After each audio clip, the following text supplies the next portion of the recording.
എന്താണ് പറയ്, പേര് പറയ്. സുന്നു. നിന്റെ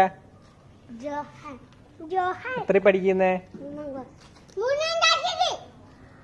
ഉറക്കെ പറ.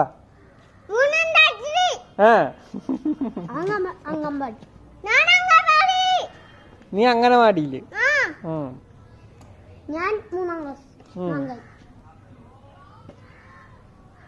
അംഗനവാടിയില് പഠിത്തം എങ്ങനെ പോന്ന്?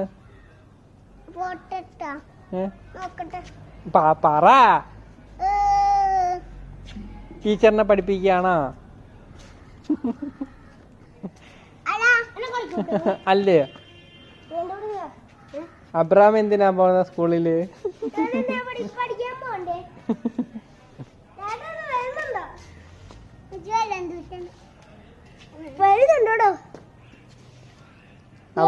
അവന്റെ ഫോൺ നമ്പർ മേടിയില്ലേ, നമുക്ക് വിളി.